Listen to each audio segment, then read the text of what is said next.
Hi, welcome to another edition of Strata Masterclass. My name is Aiden and I'm a senior investment manager with Strata.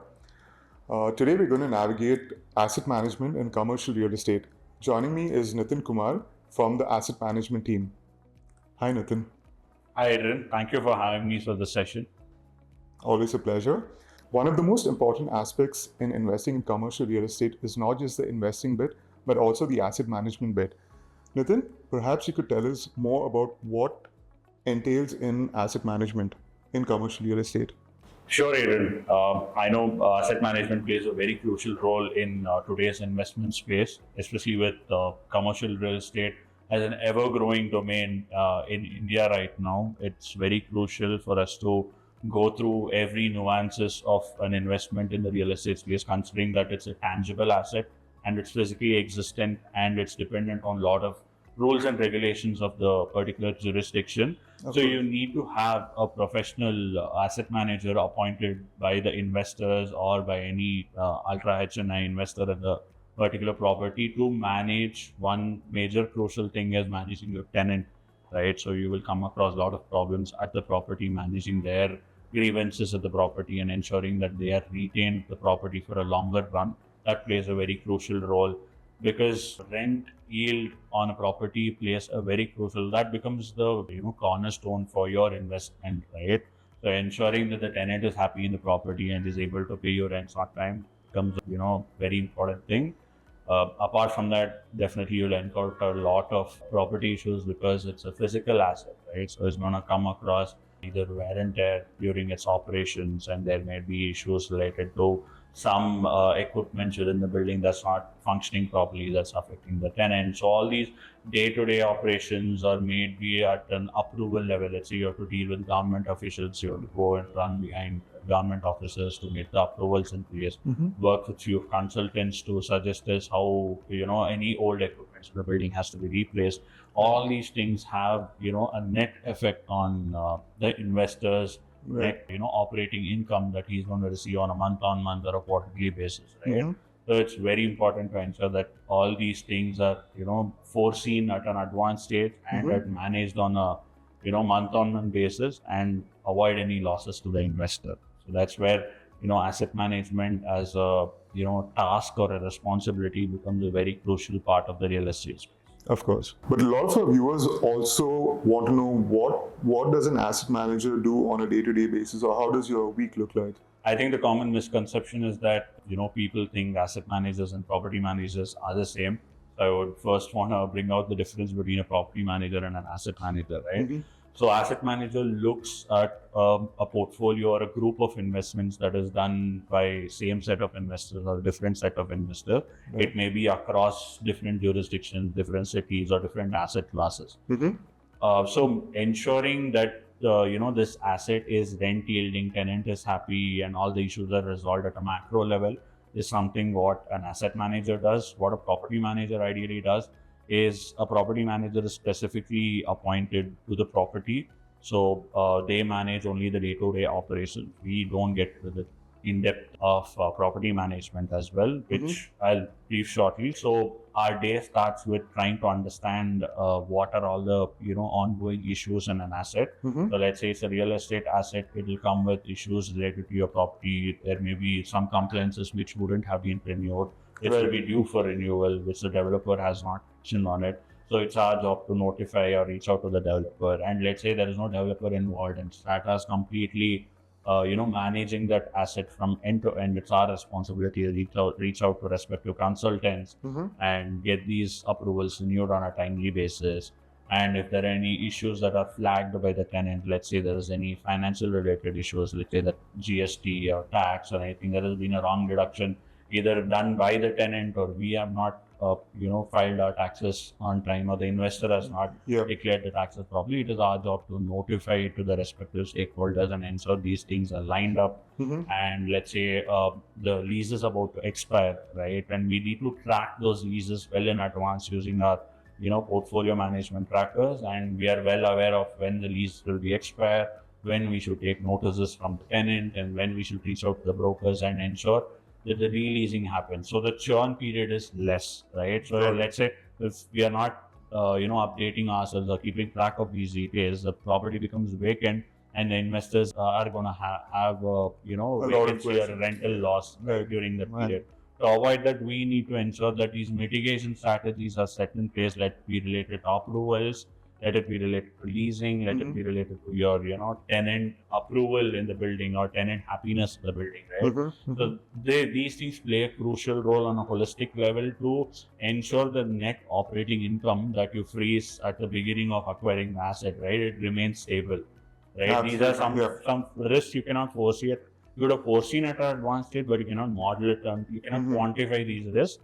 But let's say this can have a quantifying impact at a later stage. So it's better to ensure that these things are closed at the earliest stages possible. Absolutely. Right? So it Absolutely. becomes very crucial to have a risk mitigation strategy in place. Right. I mean, I think that's quite extensive what you do on a weekly basis. Most of the investors obviously don't get to see this side of things, right?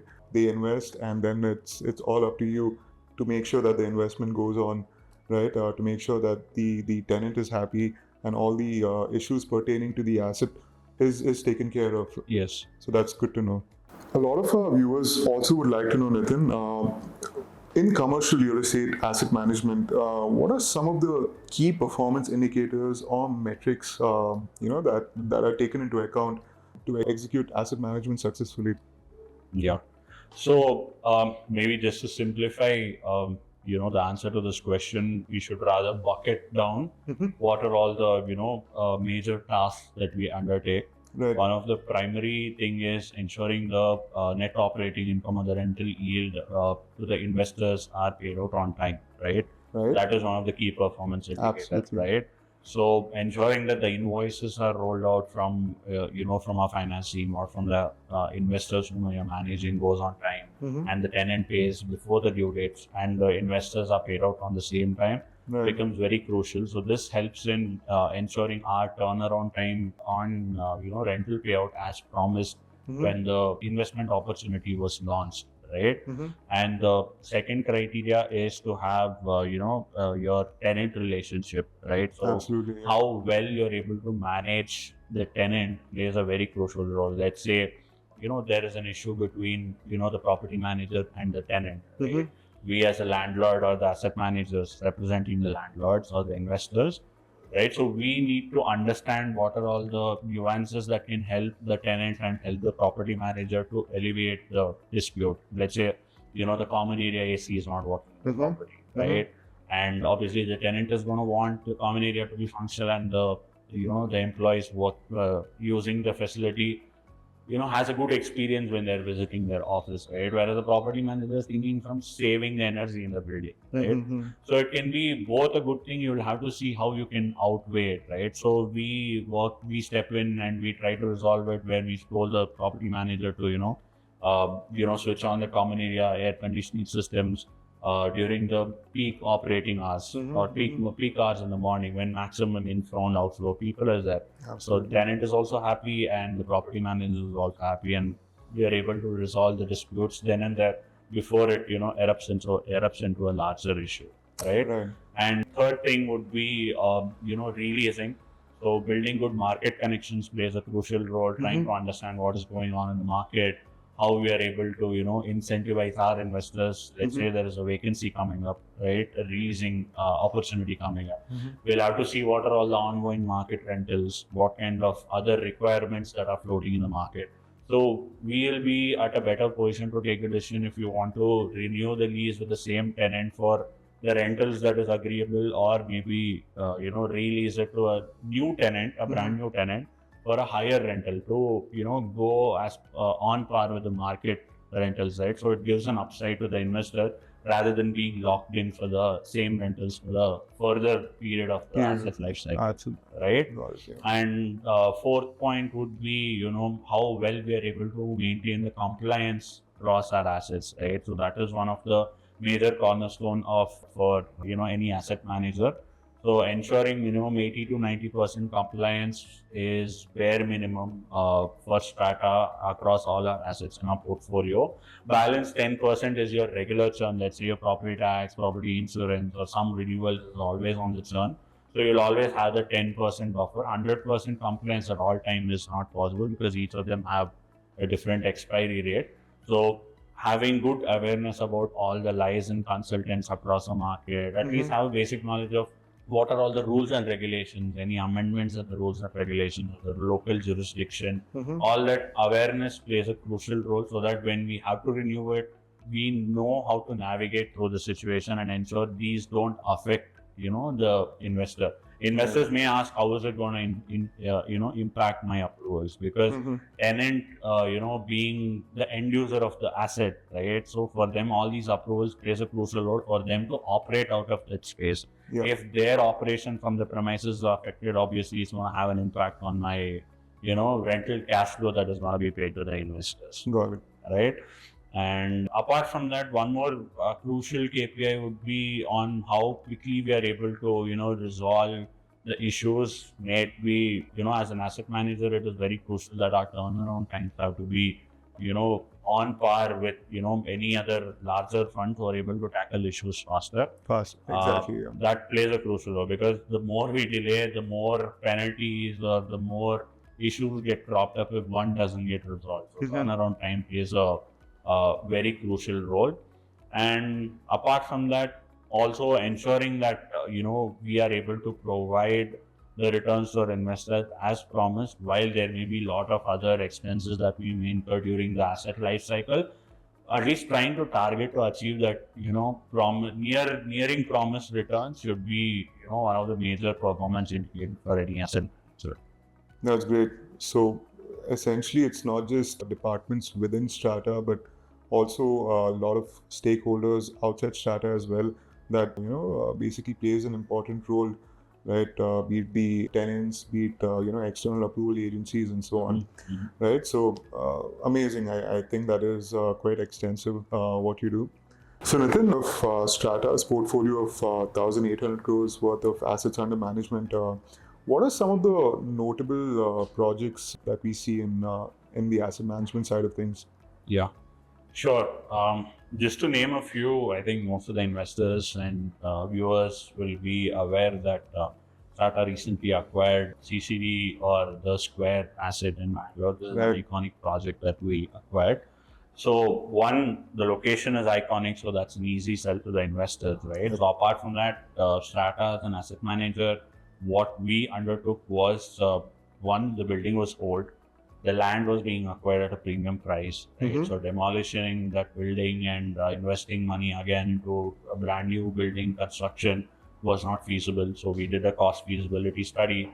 What we felt was, since the structure is already designed for good, 60, 70 years of, usage, we would rather refurbish or repurpose the building, up to current market grade A standards and, release it back to current market rentals. Right? So obviously the existing building condition was, being operated at a condition which was designed in 2007, right? Most of the infra in the building had, become old, were needing a lot of repair work and a lot of compliances in the building had to be renewed. And even the current renewals by the department, right, required us to upgrade the infra. The existing infra was not sufficient to manage that. So we had to undertake a full-fledged due diligence of the asset, understand what are all the gaps. Once we figured out narrowed down on what are all the, I wouldn't say repair works, rather more like, replacement works that we had to majorly undertake. And then we appointed a reputed PMC for the project, who appointed all good marquee vendors across Bangalore city. We did a proper end-to-end tendering process. We onboarded them at the most competitive pricing. And then we arrived at a brief plan. Since it was a refurbishment, it's not as easy as a new building, right? So we had to, open up the building inside out and figure out what are all the challenges. So that is something that we had to figure out. That was the primary challenge that we were able to narrow down on. And then replace your electrical, fire services, and even repair your facade glass. We went to the extent of repairing even the HVAC systems, which were told that they would be refunded. We still went ahead and repaired the equipments inside out and ensured that all of them are operational. Right. And now we can confidently tell that we have even approached the departments to, inspect those and renew us the approvals, because they're functional and they can be, serviced and operated for the next good, 10 to 15 years at least, right? So it's saved a significant amount of capital that we ideally would have invested to develop a new project, right? This got saved. So this became a cost benefit for the investors. And second thing was, because we did the upgradation work, obviously the market got the good feedback about the building, because they knew that it was an old building, but we also told them about what refurbishment we took in this building, and we were able to release it to a big co-working company, Right. and they were able to lease it at on par market rentals, which we couldn't have commanded ideally if we had acquired the asset without any refurbishment or revamping of the building, right? So this is one marquee thing. And so just to name one more asset, maybe our recent acquisition was that Strata Bangalore Growth Opportunity, that is your Koramangala Innovation Hub. That is a joint development project that we are doing. So that was our first growth project that we at Strata have started, right?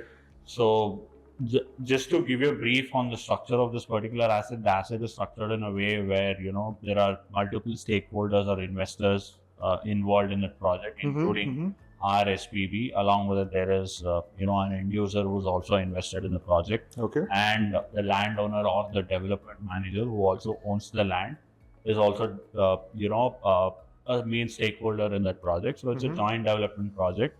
So we have structured that project in a way where our investments are secured and ensured that money invested is paid out for the respective construction activity or land acquisition or approvals related costs in a timely, documented manner on a milestone basis. So we have appointed a project management consultant who will manage the whole show for us, and there's also a development manager who's also a subsidiary company of the landlord entity that holds on to the land currently.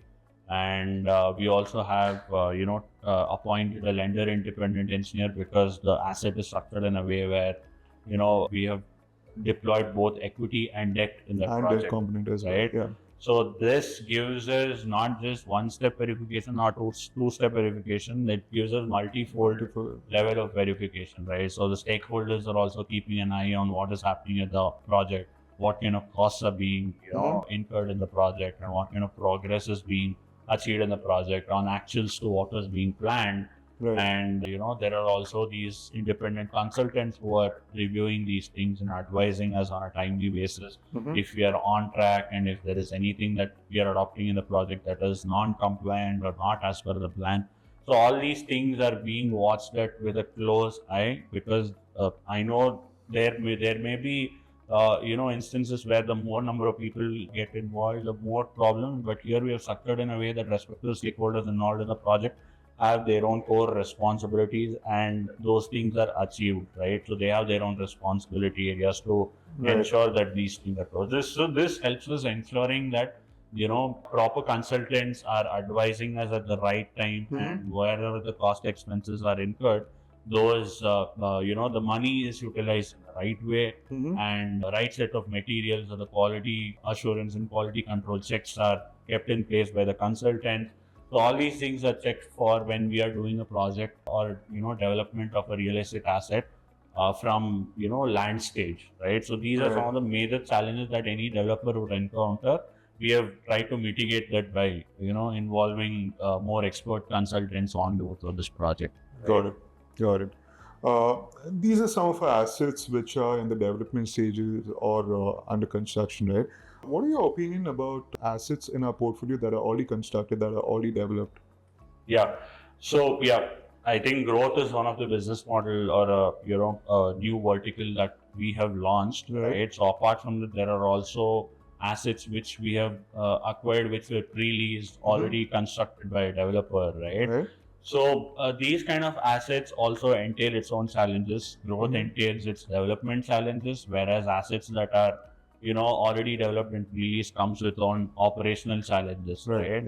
Just to highlight few of the issues, one of our assets in Navi Mumbai, the local labor union actually created, I would say, operational issues to the property manager and the tenant. So this disrupted, I would say, shipment of goods that is required for the operations of the tenant from the facility. So they would go to the tenant and demand for their employees or their folks to be employed for these kind of activities, and they were demanding a certain specific rate, right? So we had to work with the local liaison consultant and the property manager to figure out the connections in the labor union, Right. so that the tenants are not constantly disturbed, or their works are not stalled, right? So this, from jurisdiction to jurisdiction, comes with its own challenges, right? So navigating or trying to reaching out to the right set of people, right folks, plays a very crucial role. This is something Absolutely, that we have confidently built like a network of folks across different tier 1 cities, so that at least if there is any red flag or high critical issue, we will know whom to reach out or whom to call, and then we can figure out a way in case of any quick resolution, so that the Right. tenants operations or their experience in the asset is not affected. Got it. So, Nitin, a lot of our investors would also like to know what sort of accountability or should I say transparency factors are taking into account. Where does Strata come into all of this? Yeah, I think that is one of the major queries that most of the investors had also upraised. So just to brief the transparency angle, so any documents or any transaction documents per se at the property, or any compliance document that gets renewed or updated, all these documents are routed to our customer success team, Okay. who upload all these documents on the investor dashboard, which is accessible to all the investors, right? So none of the documents related to the property, any updates related to the property in terms of your compliance or transaction, or your related to your rental disbursement, all these documents are accessible for the investors, right? So any queries that get flagged by the investors, we ensure that these are addressed on a timely basis and not left unaddressed for a longer duration, right? While there may be certain dependencies where there may be issues where related to your renewal of approvals, right? Let's say there is election, so the government department officials won't be working during this period, and Absolutely, the approval final document might spill over for another week or 2 weeks, right? So these things are something that we try to navigate directly from Strata's end. So that is where our accountability angle comes in, right? We Right. take the responsibility to ensure that these are followed up, and the final document is procured from whoever it may be, that will be the department or from the tenant. Any sign off that is required, that is required to close an issue, which is Got it, yeah. affecting the investors in any form, either in the form of income, or in the form of your compliance in the asset, or in the form of transaction documents not being closed. So all these things are something that we follow and ensure these are communicated on email communication on a regular basis, Right. and these documents are made available to our investors as well, right? So just to emphasize a little bit more on accountability, right? So as long as the investors receive rents and their tenant operations are not affected, it is full responsibility of Strata to ensure that these are smoothly functional without Right. any grievances to the investor. Right? Only when we have a final update, that's when we reach out to the investors and then share the detailed update and ensure they are well aware of the whole final outcome of any issue, or let's say there is just a major update to the property. We ensure it is communicated to our investors on a regular Right. basis. So that's where Strata makes it very seamless and also communicates the information in a very transparent manner. Yes. Right? Yes. So Nitin, now that you've explained the various challenges the asset management team faces, what are the strategies that you use to manage the risk and mitigate them? So far, while we have discussed of all the tasks that an asset management team does, let me just run you through some of the basic risk management protocols that Strata as an asset manager undertakes, right?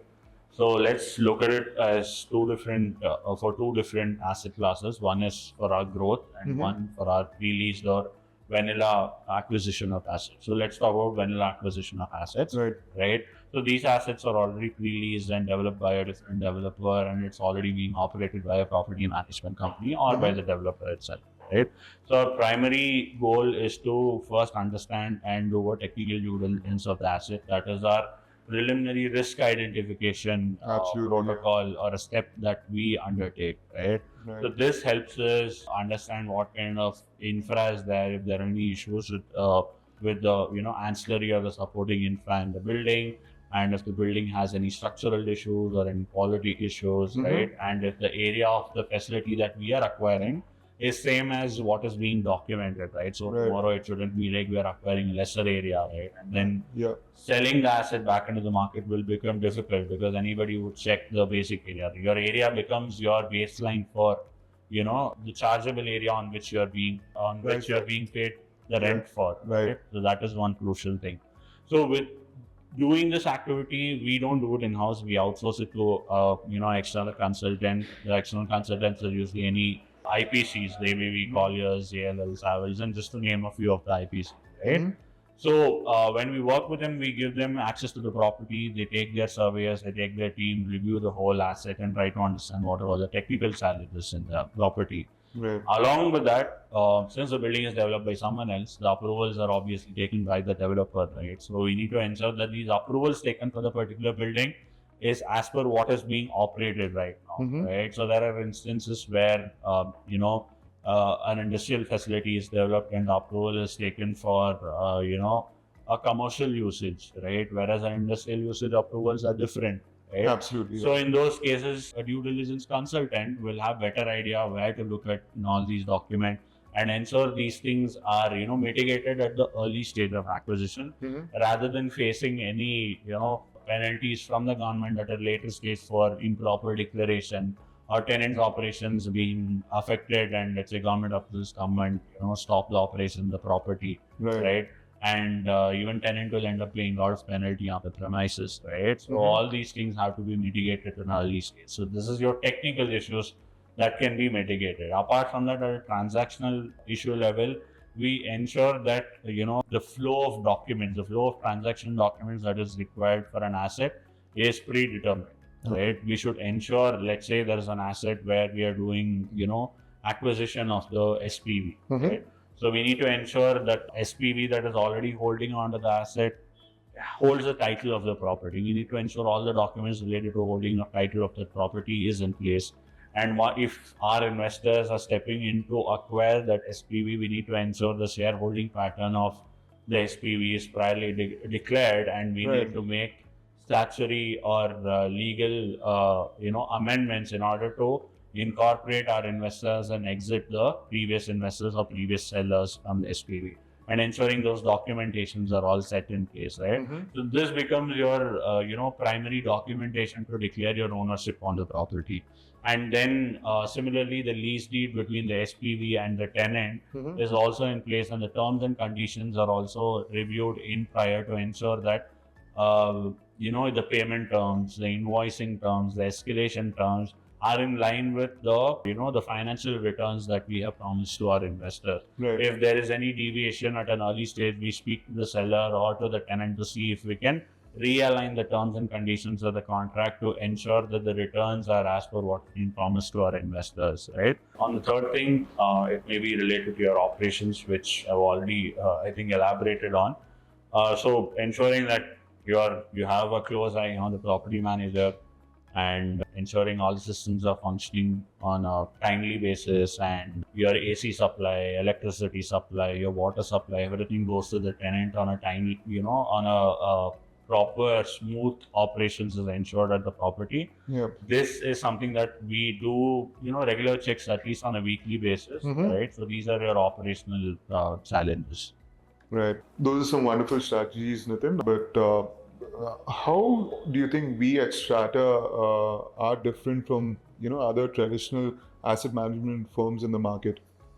Yeah, I think that's one of the most important thing that our investors and everyone have to understand.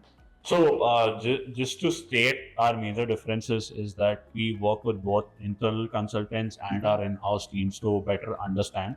So one of the major advantages of working with external consultants is that they are able to give insights or information or advices to us, which are jurisdiction specific or varying from one asset class to different asset classes. Since we Right. work from industries, warehouses, offices now, and now venturing into hospital assets as well, and also appointing them at the right time of acquisition. Let's say we are acquiring, a land stage asset, so it's better to appoint a consultant to evaluate what is the feasibility of developing a particular asset class on the particular land, understanding how the micro market is looking like, right?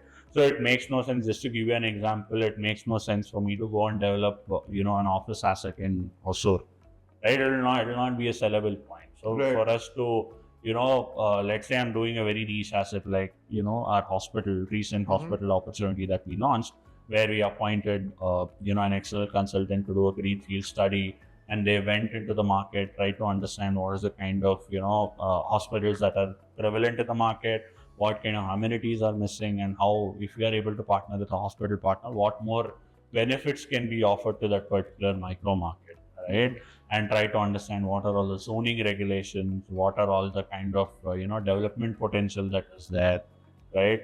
And what is the rough estimate of cost that we would incur in that market, right? And try to understand what is the value of the land that is prevalent in that micro market. So all these things are something that we can source in-house by reaching out to few external consultants on the information basis, while we also appoint them as a consultant, so that they give us proper valid report through market research. Right. So it helps us to better understand what are all the risks that we are venturing into, if it's a new asset class or a new micro market that we are getting into. So the depth of information that we try to gather, or the level of detail that we get into, is something that differentiates us from probably majority of the asset managers out there in the market.